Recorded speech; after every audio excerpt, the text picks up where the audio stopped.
হরে কৃষ্ণ ভক্তবৃন্দ, দেবসায়নী একাদশী ব্রত পালনের পর এবার শ্রাবণ কৃষ্ণপক্ষের কামিকা একাদশী ব্রত কবে পালিত হবে? 30 জুলাই মঙ্গলবার নাকি 31 জুলাই বুধবার? তা আজকের ভিডিওতে আমরা জেনে নেব। তো বন্ধুরা, প্রতি মাসে দুবার পালন করা হয় একাদশীর উপবাস, একটি কৃষ্ণপক্ষের, অন্যটি শুক্লপক্ষের। ভগবান শ্রীবিষ্ণুর উদ্দেশ্যে উৎসর্গ করা হয় এই একাদশীর উপবাস। শাস্ত্রমতে সত্যিকারের মন থেকে একাদশীর উপবাস করলে জীবনের সমস্ত দুঃখ কষ্ট দূর হয় এবং পরিবারের সুখ শান্তি আসে। ভক্তবৃন্দ, শ্রাবণ একাদশীর উপবাস পালন করলে ভগবান বিষ্ণুর সঙ্গে মহাদেবের আশীর্বাদও লাভ করা যায়। আর এই শ্রাবণ কৃষ্ণপক্ষের একাদশীকে বলা হয় কামিকা একাদশী।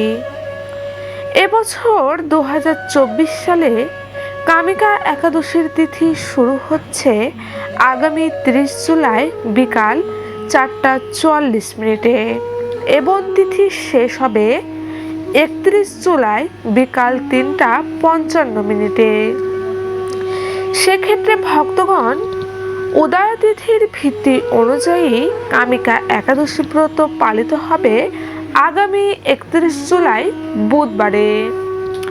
সেক্ষেত্রে ভক্তবৃন্দ, যেহেতু বুধবারে ব্রত পালিত হচ্ছে, তাই ব্রতের দিন ভোরে ঘুম থেকে উঠে স্নান সেরে শুচিশুদ্ধ হয়ে নিজ বাড়ির মন্দিরে ভগবান শ্রীহরির ও মা লক্ষ্মীর সামনে প্রদীপ জ্বালিয়ে আরতি করুন এবং ফল মিষ্টি ভোগ ভগবানকে অর্পণ করে তাতে তুলসী পত্র দিন এবং ব্রতের সংকল্প মন্ত্রটি পাঠ করে ব্রতের সংকল্প করে ব্রতের দিন সারাটা দিন কামিকা একাদশী ব্রত পালন করুন। কৃষ্ণ ভক্তগণ, এই পবিত্র দিনে উপবাস রাখলে সকল প্রকার পাপ থেকে মুক্ত পাওয়া যায়। পাশাপাশি এই ব্রত পালনে সকল ভক্তগণের ইচ্ছা, অর্থাৎ সকল ভক্তগণের সকল ইচ্ছাই পূরণ হয়। ধর্মীয় বিশ্বাস অনুযায়ী একাদশীর উপবাস করলে মৃত্যুর পরবর্তীও মোক্ষ লাভ করা যায়। তো বন্ধুরা, আবার একাদশীর সন্ধ্যার সময় অবশ্যই বিষ্ণুদেব ও মা লক্ষ্মীর ঘটা করে পুজো করবেন। বিভিন্ন ফলমূল, ঘি, পঞ্চামৃত, মিষ্টি দিয়ে পুজো করবেন এবং অবশ্যই এই দিন বিষ্ণুদেবের সামনে ঘৃণের প্রদীপ জ্বালাবেন। পুজোর শেষে হরিকথা শ্রবণ কীর্তন করবেন ও কৃষ্ণ নাম জপ করবেন এবং পরদিন পালনের সঠিক সময়ের মধ্যে ভগবানকে ভোগ নিবেদন করে সেই ভোগ প্রসাদ গ্রহণ করে পালন করবেন। তো ভক্তবৃন্দ, চলুন এবার শ্রবণ করে নেওয়া যাক কামিকা একাদশীর মাহাত্ম্য কথাটি। শ্রাবণ কৃষ্ণপক্ষিয়া কামিকা একাদশীর কথা ব্রহ্ম বৈবর্ত পুরাণে যুধিষ্ঠির শ্রীকৃষ্ণ সংবাদে বলা হয়েছে। যুধিষ্ঠির মহারাজ শ্রীকৃষ্ণকে বললেন, হে গোবিন্দ, হে বাসুদেব, শ্রাবণ মাসের কৃষ্ণপক্ষের একাদশীর নাম এবং মাহাত্ম্য সবিস্তারে আমার কাছে বর্ণনা করুন। তা শুনতে আমি অত্যন্ত কৌতূহলী।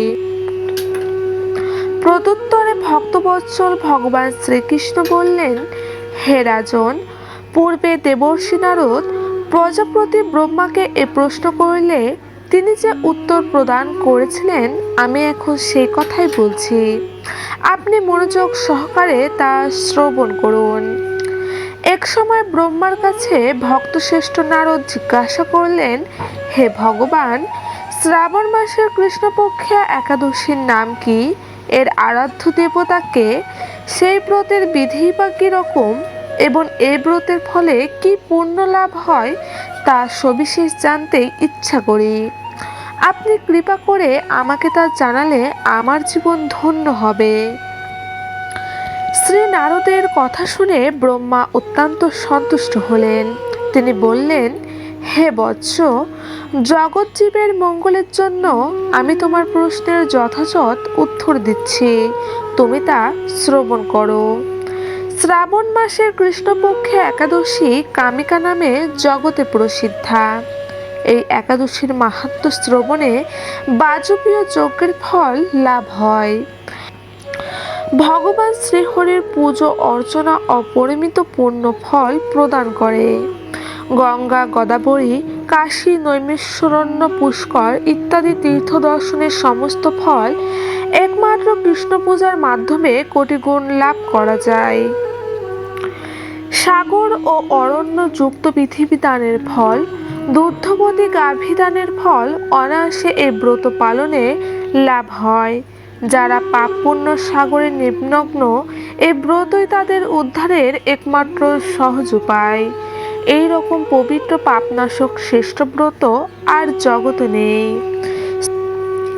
শ্রীহরি স্বয়ং এই মাহাত্ম্য কীর্তন করেছেন। রাত্রি জাগরণ করে যারা এই ব্রত পালন করেন তারা কখনো দুঃখ দুর্দশাগ্রস্ত হন না। এই ব্রত পালনকারী কখনো নিম্নজনে প্রাপ্ত হন না। কেশবপ্রিয়া তুলসী পত্রে যিনি শ্রীহরির পুজো করেন, পদ্মপাতার জলের মতো তিনি পাপে নির্লুপ্ত থাকেন। তুলসী পত্র দিয়ে বিষ্ণু পূজায় যেমন ভগবান সন্তুষ্ট হন, মণি মুক্তাদি মূল্যবান রত্নর মাধ্যমেও তেমন তিনি প্রীত হন না। যিনি কেশবকে তুলসী মাঞ্জরি দিয়ে পুজো করেন তার জন্মজৃত সমস্ত পাপ ক্ষয় হয়ে যায়। এই প্রসঙ্গে ব্রহ্মা বললেন, হে নারদ, যিনি তুলসীকে প্রত্যহ দর্শন করেন তার সকল পাপরাশি বিদূরিত হয়ে যায়। যিনি তাকে স্পর্শ করেন তার পাপ মলিন দেহ পবিত্র হয়।